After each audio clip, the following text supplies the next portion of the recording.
Olá, seja bem-vindo ao canal Chave de Leitura. No vídeo de hoje a gente vai conversar sobre a novela Este é o Mar, da autora argentina Mariana Enríquez. Esse é o segundo livro dela que é traduzido aqui no Brasil e é o segundo que eu leio. E ele saiu pela editora Intrínseca. Foi publicado originalmente em 2017 aqui no Brasil em 2019. Esse livro me foi indicado pela Mônica, do perfil lá do Instagram Letras Irmãs. A Mônica sempre acompanha aqui o canal e foi aqui que ela me deu a dica quando eu resenhei um quadrinho dizendo que eu estava com problema de concentração por conta desse contexto que a gente está vivendo, né, da pandemia e, enfim, todas as preocupações envolvidas. E ela disse que uma leitura que foi leve para ela e serviu, assim, para desopilar foi esse livro. Eu entendi em que sentido ele foi, assim, leve e desopilante. Tem muito a ver com o estilo de escrita da Mariana, que é muito direto.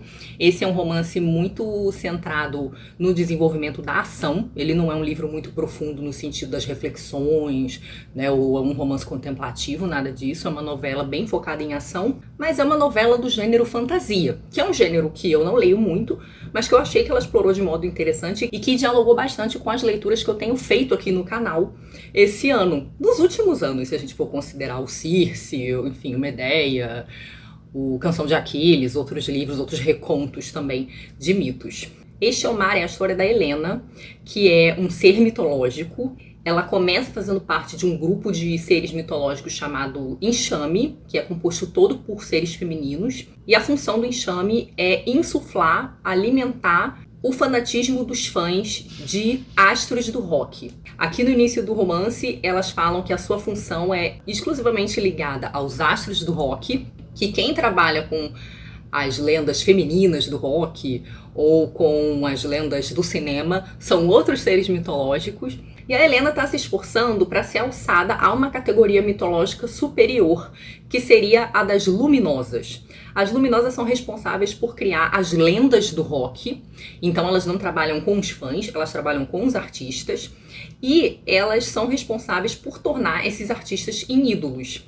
Nesse sentido, eles vão citando alguns artistas por nós conhecidos, como Elvis, Brian Jones, Jimi Hendrix, Kurt Cobain, homens que se tornaram lendas não só pela sua obra, mas porque morreram muito jovens. E essa é parte da criação da lenda. É preciso que esses artistas morram. Então, Helena consegue, ela faz um trabalho primeiro com o Enxame, um trabalho bem notável na sua função, e depois, então, ela consegue ser alçada às luminosas, onde ela vai ter por objetivo transformar o vocalista de uma banda chamada Fallen, que é o James Evans, em uma lenda. Ou seja, ela vai ter que lutar pela sua morte. Ela vai ter que trabalhar pela sua morte. Ele precisa ser não só muito amado, e esse é um trabalho ali em conjunto com as criaturas do Enxame, mas ela precisa trabalhar para que ele tenha uma morte emblemática o suficiente para torná-lo uma lenda. O que me fez lembrar muito os livros do sobre a relação das pessoas com deuses, com ídolos. Como os seres que são considerados ídolos, eles primeiro são bodes expiatórios. Ou seja, eles também precisam morrer, eles também precisam ser destruídos de algum modo antes de serem tornados deuses. O que faz com que esse livrinho muito simples, muito curto, ganhe um subtexto, uma camada aí, vamos dizer, não só da leitura mitológica, mas de uma certa leitura antropológica. A Helena trabalha como assistente pessoal do James, mas ela tem vários poderes e ela se descreve como ligada ao mar. A Mariana Enríquez trabalha várias mitologias diferentes para compor essas criaturas mitológicas. Ela se apropria de características mitológicas diferentes. Pelo fato delas serem ligadas ao mar, elas têm alguma coisa das náiades, da mitologia grega, da mitologia minoica, mas elas também têm um quê de sereias, algo da mitologia nórdica. Em vários momentos elas adquirem algumas características das musas. Então existe um hibridismo aí nas características, nas funções e nos poderes desses seres mitológicos. Em determinado momento a Helena vai citar outras criaturas que aparecem na história, que corresponderiam às fúrias. E esse é um romance bastante alusivo, então é interessante que o leitor, para entrar na história de um jeito mais proveitoso, conheça um pouco de mitologia ou se interesse o suficiente para ir pesquisando conforme ele vá lendo, porque ajuda a ter um pouco de noção. Tem algumas referências até à mitologia persa, então assim, a Mariana traz bastante referência desse aspecto para compor o universo do livro. E eu vi que várias pessoas que são fãs de fantasia ficaram frustradas porque a Mariana não esmiuçou o universo que ela criou. E eu fiquei com a impressão de que ela não esmiuça porque, na verdade, ela não criou. Ela está, de certo modo, recontando ou recriando ou se apropriando de um referencial que meio que já existe. E que é até bastante popular no imaginário se a gente pensar nas figuras das sereias. Em vários momentos eu pensei nos súcubos, que são espíritos obsessores que também se alimentam, de certo modo, dos seus hospedeiros, né? Eles se unem a esses hospedeiros pela relação sexual e sugam a sua energia vital.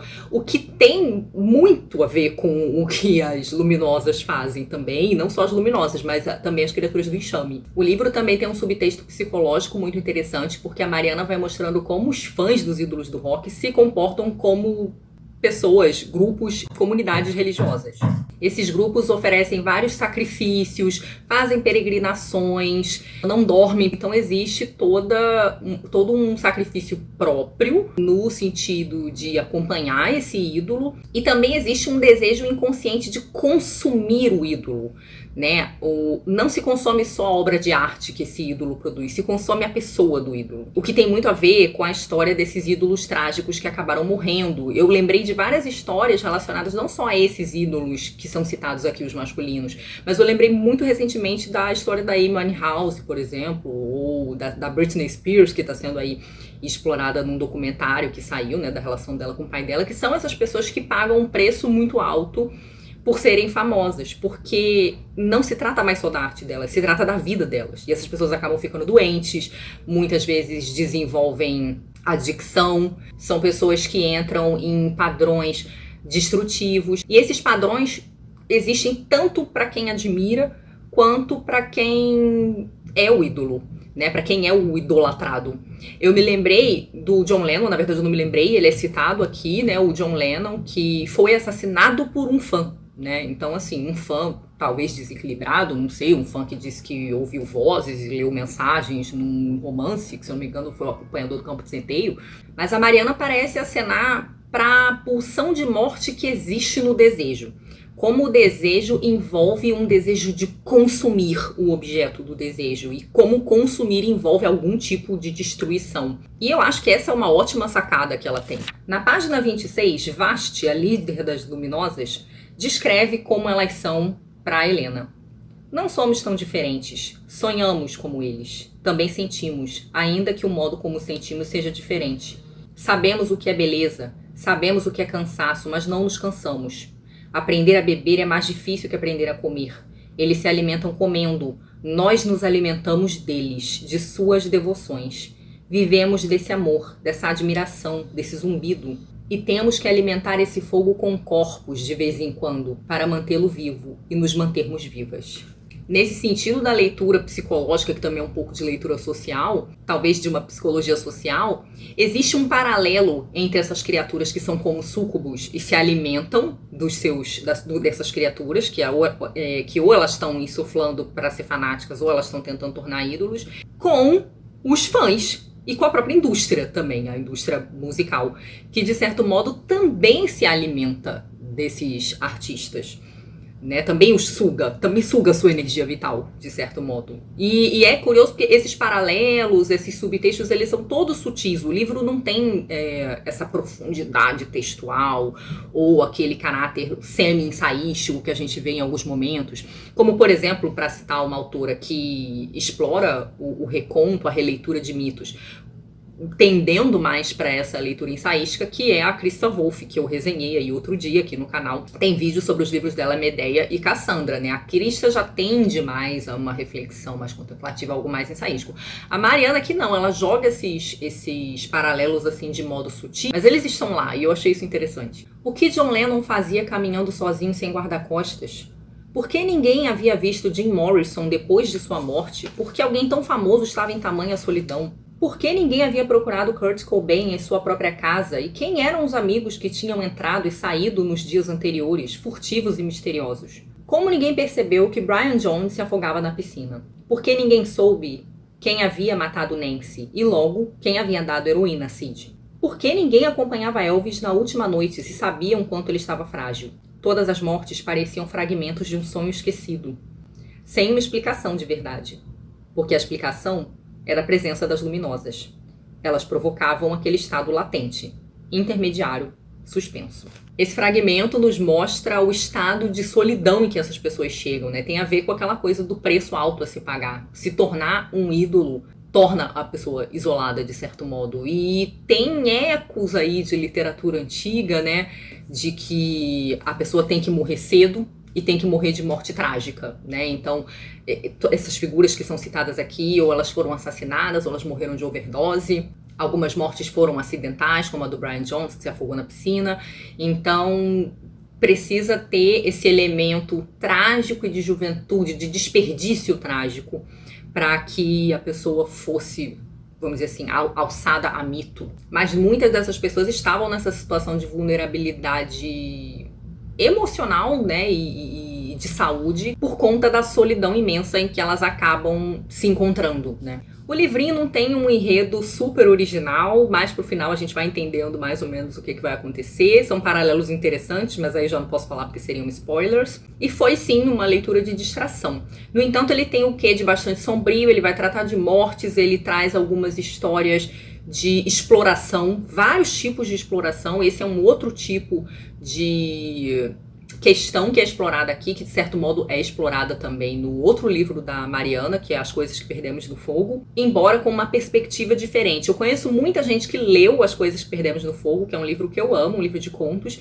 e que quando foi ler esse ficou muito decepcionado, odiou o livro, achou completamente diferente. Então, se você está pretendendo ler esse livro e você leu As Coisas, tenha consciência de que são livros completamente diferentes, tá? Esse aqui é um livro mais realmente focado na fantasia, numa fantasia que explora diferentes mitologias e que vai explorar um lado sombrio, sim. Um lado sombrio, um lado obscuro, que envolve morte, envolve doença, envolve exploração. Então ele envolve questões bem obscuras das relações humanas, tá? O livro causa uma certa confusão por causa do estilo. Ele tem um estilo que é tão assim direto e simples que por vezes ele soa como um livro jovem adulto. No entanto, pelas questões que ele trata aqui, e são questões envolvendo sexo, questões envolvendo uso de drogas, questões envolvendo mortes diversas, eu não sei se eu classificaria ele exatamente como jovem adulto, não, tá? Eu classificaria como adulto. Mas ele tem esse estilo que causa, eu acho, essa confusão exatamente pelo contraste das coisas que são contadas, né, do universo que envolve aqui, enfim, o tipo de ação e acontecimento, fenômeno, com o estilo, que é um estilo muito simples. No fim das contas, foi um livro que me agradou, não foi um livro que eu amei, eu dei 3,5 estrelas no Scooby, eu não detestei não, mas só pra vocês terem uma ideia, eu conversei com algumas pessoas no Instagram, porque eu mostrei que tava lendo, e as pessoas me disseram coisas do tipo, odiei, esse livro é muito bizarro, enfim. Eu não sei se é o tipo de livro que agrada qualquer leitor, mas se você gosta de mitologia, se você gosta de fantasia, se você não liga para essas histórias que tem um pé no sombrio, que tem assim um flertezinho com horror, pode ser sim que você goste. É isso então, muito obrigada pela companhia, muito obrigada aos apoiadores e membros por apoiarem meu trabalho. Beijinhos e até a próxima. Tchau.